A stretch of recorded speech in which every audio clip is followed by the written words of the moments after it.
رب اشرح لي صدري ويسر لي أمري واحلل عقدة من لساني يفقه قولي اللهم ثبتنا عند الموت بلا إله إلا الله اللهم اجعلنا من الذين آمنوا وعملوا الصالحات وتواصوا بالحق وتواصوا بالصبر آمين يا رب العالمين. First of all, it's an honor to be here at the East London Mosque, and I want to share with you that I have a special love for the city of London. Every time I get a chance, I come here. More often than not, I am here without telling anyone. And the thing that I love about the city the most is the Muslims of the city. And it is something special that you have here. There's an energy even among the youth here that have a zeal to serve this deen, to commit themselves to this deen, that is unprecedented in the Western Muslim world. I've been to countries like Australia, all over Canada, all over the United States, many other parts of the world, and I haven't seen the kind of energy and the kind of enthusiasm that young people have towards their deen that I see here. Today's khutbah, in any case, I wanted to share with you some things about something that we recite all the time, something that we say all the time, and we overlook, I would argue, all the time. And that is the gift of Allah that He revealed to all of us, and that is Bismillahir-Rahmanir-Rahim. There is so much that can be said about Bismillahir-Rahmanir-Rahim, but I hope to share a few things with you today. The first of them is obviously the most common that you might be familiar with, is in the name of Allah. That's how it begins, in the name of Allah. We'll get to Ar-Rahman Ar-Rahim in a little bit. But when you say in the name of Allah, it's the Arabic word ism that has been translated as name. But actually the Arabic word ism comes from the original wasam. And wasama in Arabic as a verb means two things. It means a mark, some kind of brand, like sometimes they would have animals, anybody's horse, it could be there's a lot of white horses, and is it mine or is it yours? So they would put a brand on the horse. So now I know this one's mine. So it's a mark that distinguishes this horse from every other horse. Similarly, there are twins. I don't know which, is this Abdullah or Abdul Karim? I don't know which one. One of them has a birthmark. That's his wasam. A mark that distinguishes someone, that you can't confuse them with anybody else now. That's actually one of the meanings of wasam. And the other meaning of wasam is actually comes from wasama, and from it you get words like wasim and wisam, which means beauty. In other words, not only is there a mark, but it's a mark of beauty. Those are two things that come within that word. When we say Bismillah ar-Rahman ar-Rahim, we're acknowledging something about Allah. That every one of His qualities, everything that He does, is something that's unique to Him. It cannot be confused with anyone else. The way Allah shows mercy, the way Allah guides, the way Allah provides, the way Allah plans, the way Allah does anything that He does is unique to Him. It cannot be compared. That is His unique mark. That's the first thing. But the second thing also is that everything Allah does, whether you understand it and I understand it or not, has beauty in it. Everything Allah does has beauty in it. And that's just inside when we just invoke the name Ism. But now let's take this a step further. When we say in the name of Allah, instead of just saying, you're just mentioning Allah, just calling on Allah, but actually invoking the name of Allah, and actually by invoking the name, the uniqueness of Allah and the beauty of all of the qualities of Allah, we're actually, like Imam al-Alusi rahimahullah commented, al-ba'u lil-isti'ana, that you're asking Allah's help. When you say Bismillah ar-Rahman ar-Rahim, you're actually asking Allah's help. But human beings need different kinds of help. When you're sick, you need someone to cure you. When you're tired, you need someone to help you. When you're confused, you need someone to clarify for you.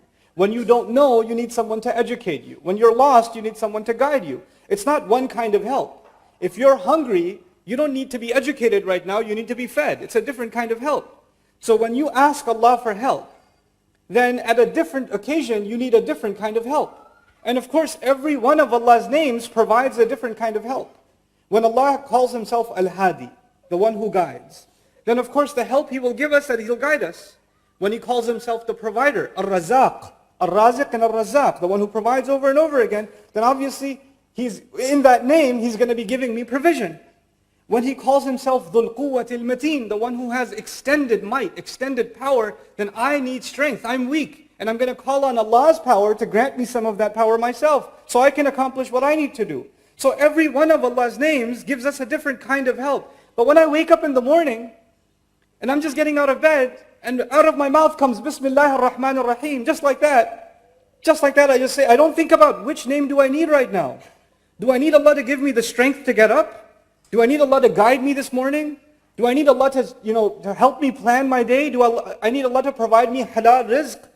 Do I need Allah to provide me peace in my family and security? Which name of Allah should I call on? And it is the gift of Allah that by using just the word ism, it is all of the names of Allah, all of the unique qualities of Allah, all of the beautiful things about Allah that you included just inside the word ism, whether you thought of all of those names or not. This is the mercy of Allah. I could not have thought of all of the things that I need from Him. Because I don't need one thing, I need too many things. I'm in too much need. And so I can't even think of all of those names. وَلِلَّهِ أَسْمَاءُ الْحُسْنَى فَادْعُوهُ بِهَا, He says. For Allah, they're the most beautiful names. Call Him by all of those beautiful names. But how many people are going to learn all the names of Allah? Not everybody will know all the names of Allah, but we need all of them. So Allah gave us a gift. When we say Bismillah, just Bismillah, we've already called upon all of Allah's names. The one you will ever learn and the one you will never learn, all of them been included. Subhanallah. And that's a gift of Allah Azza wa Jal when we say Bismillah ar-Rahman ar-Rahim. Now, the second thing on this point, وَلِلَّهِ الْمَثَلُ الْأَعْلَى. Sometimes to appreciate what Allah does for you and me, because what He does is unique. Sometimes it's healthy to make a comparison how we deal with each other. There's a father, or a mother even, and she pours her love out on her child. She takes care of this child even before the child is born. This kid is inside her stomach, causing her pain, destroying her body from within, and all she does is make dua for him. When will you ever find another human being, all you do is cause them pain? Every day goes by, the womb gets heavier and heavier. Now she's throwing up even more and more and more. Food starts tasting like paper. She can't even sit down straight. Her back hurts all the time. She's even hurting when she's sleeping. She has to and she's worried about her, and she's hungry all the time because the baby takes all the food. And it doesn't even taste good for her to eat. This creature causes her pain upon pain upon pain. وَهْنًا عَلَى وَهْن كَمَا يَقُولُ الْقُرْآنِ. Subhanallah. Weakness on top of weakness. Burden on top of burden. And yet all she does is her love keeps increasing. Her love doesn't go down, it keeps increasing. It doesn't say, enough already, child. I had enough. I've been dealing with you for 6 months. There's 3 more months to go. She doesn't do that. Her du'as start increasing. She comes to the imam and says, which surah can I recite so my baby can hear it? And then the baby comes out and almost kills her. Almost kills her. She bleeds almost to death. And when will you ever have someone that bleeds you? That almost kills you? And the first thing you want to do is take care of them and hug them and feed them. That's your mother. That's what she does. And that's just what she did at birth. What the love that she's given you, the support that she's given you, even when you're an adult, so many of you, there's no one you can talk to and you'll talk to your mother. There's no one who will understand you, your mother will understand you. There's no one who will feel your pain, your mother will feel your pain. That's not just when we were babies, even when you're 50 years old, it doesn't matter. And that mother, somebody goes to her, the son goes to her and says, Mom, you're so great. You make such good roti. Please help me. And the mother's thinking, that's all I'm good for? I've done nothing else for you but make roti? That's the one thing that came in your mind? All the other sacrifices I made? I took, 5 different trains and 3 different buses to get a job so you can go to college and all you can thank me is you made roti the other day? That's all that came in your mind? How ungrateful are you? She doesn't say it, but she feels it. She doesn't say it. She still loves you. But you and I, no matter how hard we try, we can never acknowledge the goodness of our mother. We can't do it. If we were to call on Allah with one name, imagine you called on Allah, Ya Razzaq, Bismillah Razzaq. I just call on Allah the name of Razzaq. That's it. Then you're only appreciating what about Allah that He provided for you. But you didn't appreciate that He guides you. You didn't appreciate that He protects you. You didn't appreciate that He secures you and gives you good people in your life. You didn't appreciate that He gives you knowledge. You didn't appreciate that He made you Muslim. That He gave you your health. That He gave you your job. You didn't appreciate any of those things. You just reduced everything about Allah to one of the things He does. One of them. And Allah kept us from reducing Allah Himself subhanahu wa ta'ala because that's offensive. We wouldn't even know. وَيُعَلِّمُكُمْ مَا لَمْ تَكُونُوا تَعْلَمُونَ. He taught you what you couldn't have even known. We would have even been praising Allah and it would have been offensive because it's just not enough. So He gave us Bismillah. He gave us this phrase. And now when you call on that phrase, the believer is supposed to become filled with gratitude. We're supposed to be overwhelmed in how much and how many ways Allah helps us. And how many ways Allah provides us. There are no other relationships like this one. I go to my teacher for knowledge. I go to my parents for support. And when I'm young, for provision. I go to my spouse for emotional support and love. I go to different people for different things. But to Allah, you go to Him for all things. You go to Him for everything. There's not one thing that is missing when you and I turn to Allah. So that's the first part of the equation, Bismillah. But then Allah didn't stop there. Even actually, I want to share with you some things about the word Allah. Our ulama had a long debate in our history. What is the origin of the word Allah? Does the word Allah come from ilah? And is it the combination of al-ilah? Al-ilah. Or is it a name of Allah that belonged to Allah from before Arabic and before all languages? It's always been the name of Allah. There's been these two positions all across our history, and both of them have their evidences. But I want to share some things with you. Even if you say that this word comes from the word ilah. Ilah is commonly translated someone to be worshipped. Al-ma'bud. Al-ma'bud. Al-ma'luh, bima'na al-ma'bud. But the word aliha, the verb in Arabic, it actually comes from love. The origin of the word faza'a ilayhi wa ahabbahu ashad al-hub. It's actually intense kinds of love. The old Arabs before Islam, they used to have 10 degrees of love. The lowest of them was hub. The lowest of the degrees of love was hub, and they would have 10 degrees. And the 10th one will kill you. You love someone so much, you become so obsessed that you can't even eat, you can't even sleep, it just kills you. It's unhealthy. The ninth one actually is called wala or Allah, from which the word ilah comes. And the word wala means a kind of love that when you have it, you don't feel pain. When you have it, you don't feel hunger. You don't feel sadness. This love fills your appetite so much, there's no room left for anything else. There's no negative emotion left in your life because this ilah has filled it for you.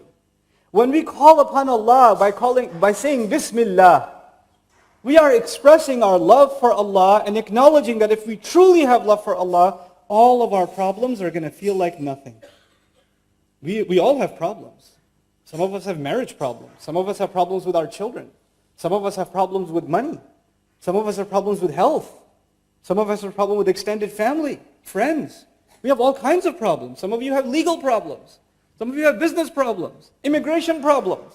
There are so many problems in life. All you're doing all day, there are taxi drivers here that are driving around all day thinking about their problems. How much money do I have left? How am I going to pay for the next tuition fees for the child? Which uni are they going to go to? And all of it. That's all they're thinking about all day. But when you call on Allah with Bismillah ar-Rahman ar-Rahim, know that Allah will remove the tension from your head. He'll get rid of it. And He will replace it with a reliance on Allah. And everything will get sorted out. Everything will work out.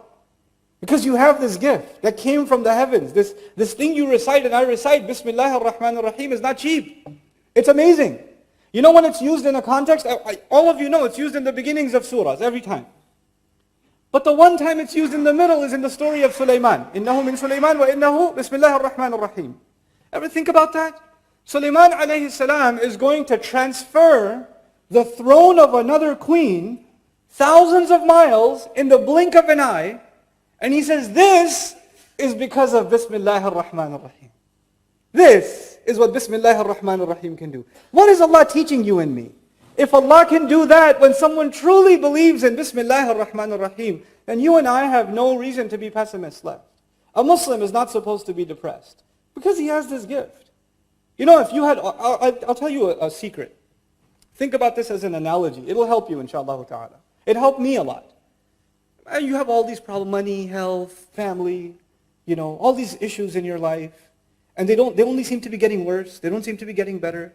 The arguments are getting more and more nasty. And, you're just buried and buried and buried. There are young men here, young women here that can't get married. And either the family doesn't agree, or the guy is not right, or the girl is not right, or nothing is right, or, And is it even going to happen? She's getting older and older. The father's getting worried. How am I going to get my daughter married? All of these problems are happening. And imagine one day that somebody comes to you and says, here's an envelope. You can open it in 30 days, but I'll tell you there's 2 million pounds in here for you. But you can only open it in 30 days. Okay? But it's in your hand already. You have it. Even if you don't have enough food for lunch, even if you don't have enough money to pay the electricity bill, You have nothing in your hand. For 30 days, you're still poor. But you're the happiest man I've ever met. You're still walking around without shoes on the street. And I'm like, hey man, why are you so happy? You don't know. 27 days. I'll let you know. Because you have a guarantee in your hand. You have a guarantee. And whenever you get depressed, whenever you feel really hungry, you just look at the envelope. 24 more days. This thing has given you a guarantee that a better life is coming, isn't it? All of your problems became small. No big deal. Because you have a guarantee. That is when you call on the name of Allah. That's a guarantee in your hand.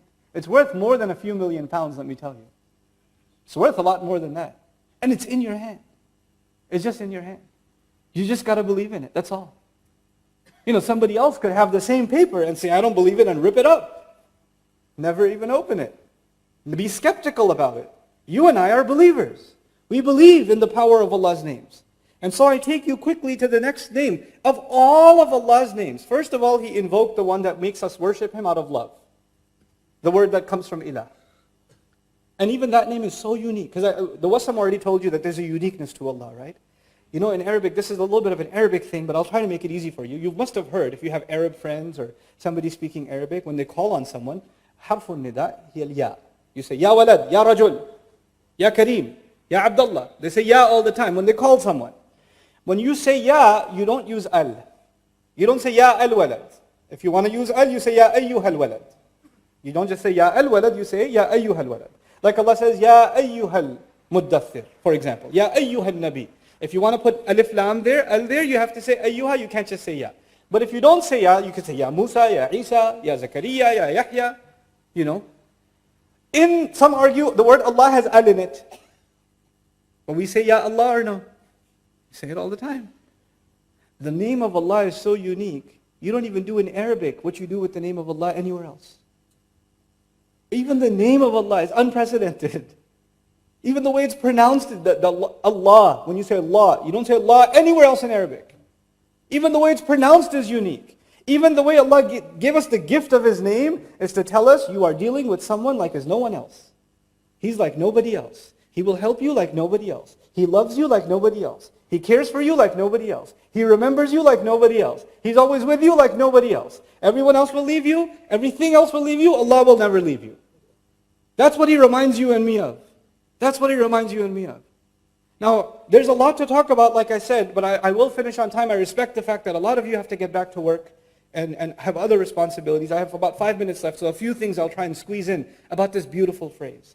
The two names of Allah, of all of His names that He could have included, because He has the best of all names. But the two descriptions that He wanted us to know every time we do something, every time we call on all of His qualities, of them, two of them should come to the front of our mind. Meaning two of His qualities overshadow everything else.